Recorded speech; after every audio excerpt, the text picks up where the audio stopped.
Hello साथियों, आप सभी को गोविंद मैथमेटिक्स में स्वागत करता हूं। मैं उम्मीद करता हूं कि आप लोग मस्त और स्वस्थ होंगे और आप 450 ड्रीम के लिए आप कड़ी मेहनत कर रहे होंगे।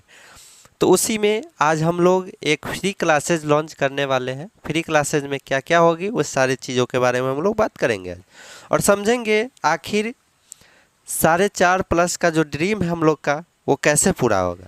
हमारे इस बैच का नाम रहेगा फ्री 450+ ड्रीम बैच। तो आप सभी फ्री में यूट्यूब चैनल के माध्यम से पीडीएफ नोट्स प्राप्त करके आप लोग पढ़ सकते हैं। उसके लिए आपको अगर पीडीएफ नोट्स चाहिए तो आप व्हाट्सएप कीजिए 7762035173 पे, जो कि आपको स्क्रीन पर या सूत्र कॉपी पर आपको दिख रहा होगा। तो इसके माध्यम से आप पीडीएफ प्राप्त कर सकते हैं और रेगुलरिटी रहिए और रेगुलर आप क्लास कीजिए और आपका 450+ ड्रीम जो है वो आपको पूरा होगा। कोई भी चीज़ शुरू करने से पहले देखना चाहिए, अगर उसका सबसे सरलतम रूप जो भी है उसकी खोज करनी चाहिए। तो जैसे हम लोग की मैथ की क्लास है, फाउंडेशन में इंट्रोडक्शन क्लास है, तो आज मैं बता दूं कि मैथ में क्या होती है कि किसी भी सवाल बनाने से पहले उसका जो सूत्र होता है उसको समझना बड़ा ज़रूरी होता है। सूत्र अगर है तो आप आसानी से उस चैप्टर को समझ सकते हैं और बना सकते हैं। तो हमारे इस चैनल पर डेली आपको ऐसा ही कंटेंट मिलेगा, इसलिए चैनल को सब्सक्राइब करिए और बेल आइकन पर ऑल पर प्रेस कर लीजिए ताकि आपको सबसे पहले आप नोटिफिकेशन मिल सके और आप अपना क्लास कर पाए। देखिए पहला क्या है कि सम संख्या क्या होता है उसके बारे में हम लोग समझते हैं कि सम संख्या वैसी संख्या को कहते हैं जो 2 से कटता है, अर्थात वैसी संख्या जो 2 से पूर्णतः विभाजित होता है उसे हम लोग क्या कहते हैं, सम संख्या कहते हैं। तो सम संख्या हमारा जो हो गया, सम संख्या समझ गए। आगे विषम संख्या, इसका अपोजिट यानी उल्टा कि विषम संख्या वैसी संख्या को कहते हैं जो 2 से नहीं कटता या 2 से पूर्णतः नहीं विभाजित होती है। सरलतम रूप से आपको समझना है, सम संख्या वो होता है जो 2 से करता है, विषम संख्या वो होता है जो 2 से नहीं करता है। जैसे एग्जाम्पल के तौर पे यहाँ दिया गया है विषम संख्या 1 3 5 7 डैश डैश डैश etc। और सम संख्या में एग्जाम्पल हो जाएगा 2 4 6 8 10 etc।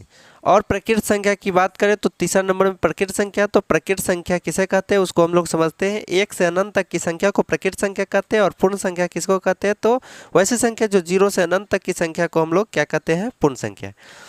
यानी गिनती की सारी संख्या का अलग अलग जगह पे अलग अलग तरह का डिफिनीशन आपको मिल सकता है। तो आप एक चीज़ों को समझिए, ना कि लैंग्वेज को समझिए, ठीक है। तो 1 से अनंत तक अर्थात कि 1 से शुरू होने वाली गिनती की सभी संख्या को हम लोग क्या कहते हैं, प्रकृत संख्या कहते हैं। और 0 से शुरू होने वाली गिनती की सभी संख्या को पूर्ण संख्या कहते हैं। एग्जाम्पल के तौर पे यह दिया गया, आप लोग समझ सकते हैं।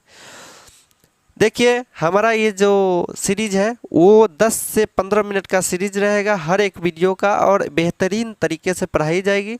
आप लोग इससे जुड़ करके अपना ड्रीम को पूरा कर सकते हैं। शुरू से जुड़ करके आप अच्छा अंक प्राप्त कर सकते हैं। देखिए भाज्य संख्या या यौगिक संख्या किसे कहते हैं, तो वैसी संख्या जो एक और अपने आप को छोड़कर किसी दूसरे संख्या से भी कटे उसे भाज्य संख्या कहते हैं। यानी 2 गो से ज़्यादा से अगर कोई कट रहा है, जैसे 4 है तो 1 2 1 और 4 से भी कट रहा है, साथ ही 2 से भी कट रहा है, यानी 2 गो से ज़्यादा से कट रहा है इसलिए भाज्य होगा। 6 भी है तो 1 और 6 से कट ही रहा है, लेकिन 2 और 3 दोनों से भी कट रहा है, इसलिए 2 से ज़्यादा से कट रहा है, इसलिए ये भाज्य संख्या। वैसी संख्या जो 2 से ज़्यादा से कटे उसे भाज्य संख्या कहते हैं। अभाज्य संख्या वैसी संख्या जो 1 और अपने आप को छोड़कर किसी अन्य संख्या से न कटे उसे अभाज्य संख्या कहते हैं। यानी सिंपल भाषा में कि जो 2 गो से कटे उसे अभाज्य संख्या कहते हैं। परमेय संख्या क्या होता है, तो जिसे p/q के रूप में लिखा जा सकता है उसे परमेय संख्या कहते हैं। 0 हाँ परमेय संख्या हो सकती है, क्योंकि 0 के नीचे 1 दे सकते हैं। कोई भी संख्या के नीचे 1 देने पर उसका मान में कोई परिवर्तन नहीं होता है, या 1 में किसी संख्या में 1 से गुणा करने पर भी उसके मान में कोई परिवर्तन नहीं होता है। इसके कारण से हम 0 परमेय संख्या हो सकती है, होगी। और ये सारी संख्या जो बट्टा में लिखा होगा वो सारी संख्या परमेय संख्या होगी। जो बट्टा में ना भी लिखा हो और 2 3 4 ऐसे पूर्ण है तो इसको बट्टा में 1 लिख करके हम परमेय संख्या के रूप में जान सकते हैं। अगला हमारा टॉपिक आता है कि अपरमेय संख्या किसे कहते हैं, तो वैसी संख्या जिसका सीधा सीधा वर्गमूल ना निकले उसे अपरमेय संख्या कहते हैं। जैसे √3 √6 2 √3 ये सारी जो है वो अपरमेय संख्या है। वास्तविक संख्या क्या होता है, तो परमेय और अपरमेय संख्या का सम्मिलित रूप जो है उसको हम लोग वास्तविक संख्या कहते हैं। यानी परमेय और अपरमेय संख्या के समूह को हम लोग वास्तविक संख्या कहते हैं। एग्जाम्पल के तौर पे यहाँ दिया गया है। और सअभाज्य संख्या का मतलब होता है जिन दो अभाज्य संख्याओं का मसा केवल एक हो वैसे संख्या को हम लोग क्या कहते हैं, क्या कहते हैं, जिन दो संख्याओं का मसा केवल एक हो उसे हम लोग क्या कहते हैं, तो सहभाज्य संख्या कहते हैं। एग्जाम्पल 1 नंबर में क्वेश्चन पूछ सकती है। हम लोग ये डिटेल में जानेंगे जब क्लास शुरू होगी लेक्चर 1 तब। ये इंट्रोडक्शन क्लास है, इसके लिए थोड़ा तेज़ी में चल रहे हैं और आपको बेहतरीन तरीक़ा से मैथ समझ में आएगा। कुछ भी नहीं जानते, जीरो लेवल पे है तो जीरो लेवल से ही शुरू कीजिए। लेकिन जो सारे सूत्र बता रहे हैं इस सारे सूत्रों को याद करना पड़ेगा। याद नहीं हो रहा है तो हमारे वीडियो के माध्यम से इसको समझ लेना होगा। जिन दो संख्याओं का मसा एक होगा वो सहभाज्य संख्या होगा। यूक्लिड विभाजन एल्गोरिथम के प्रयोग से हम लोग क्या निकालते हैं, तो मसा निकालते हैं, जिसका सूत्र क्या होता है, ए बराबर बी क्यू प्लस आर। इसी को अगर हिंदी में किया जाए तो भाज्य बराबर भाज्य गुने भागफल जोड़ शेषफल होता है। और अगला सूत्र हमारा आ जाए कि दो संख्याओं का गुणनफल बराबर लसा गुने मसा। दो संख्याओं का गुणनफल का मतलब पहली संख्या गुने दूसरी संख्या होता है। देखिए पहली संख्या बराबर सूत्र अगर पूछा जाए तो लसा गुने मसा बटा दूसरी संख्या हो सकती है, और दूसरी संख्या बराबर सूत्र पूछा जाए तो लसा गुने मसा बटा पहली संख्या हो सकती है, होगी। और यहाँ देखिए लसा बराबर दो संख्याओं का गुणनफल बटा मसा, और मसा बराबर पहली संख्या गुने दूसरी संख्या बटा लसा।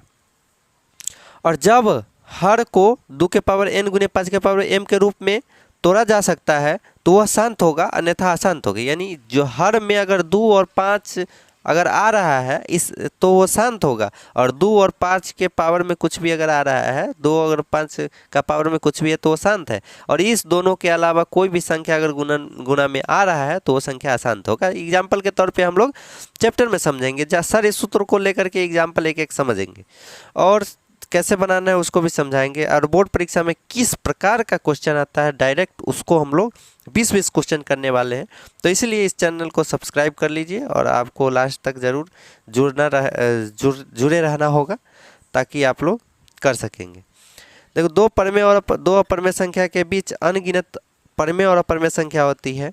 अगर पूछा जाए कि दो परमेय संख्या के कितने परमेय या अपरमेय संख्या होगी तो अनगिनत होगी, याद रखना है। देखिए आगे कि पाई एक अपरमेय संख्या है जिसका मान 22/7 है। पाई क्या है, अपरमेय संख्या, लेकिन इसका मान क्या है तो परमेय संख्या है। यानी 22/7 अगर दिया रहे कहेगा ये परमेय है या अपरमेय, तो आप लोग को कहना है परमेय है, और सीधे दिया रहेगा पाई क्या है तो कौन सी संख्या है तो अपरमेय संख्या है।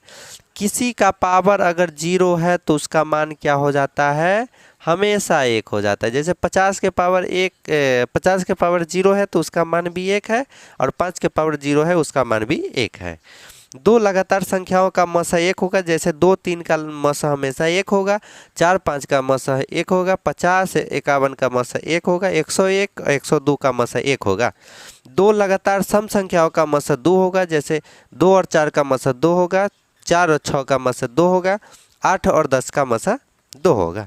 और सबसे छोटी सम संख्या 2 होता है तथा विषम संख्या 1 होता है तथा प्रकृत संख्या 1 होता है तथा पूर्ण संख्या 0 होता है तथा भाज्य संख्या 4 होता है सबसे छोटी, और अभाज्य संख्या सबसे छोटी क्या होता है 2 होता है।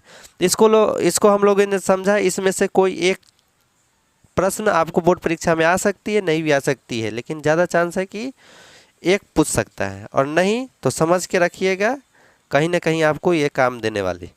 अब आगे देखिए, यदि ए और बी अभाज्य संख्या है तो उसका लसा ए बी होगा। यानी ए और बी दोनों अभाज्य संख्या है तो इस दोनों का अगर लसा निकालना हो तो ए बी हो जाएगा, सिंपल।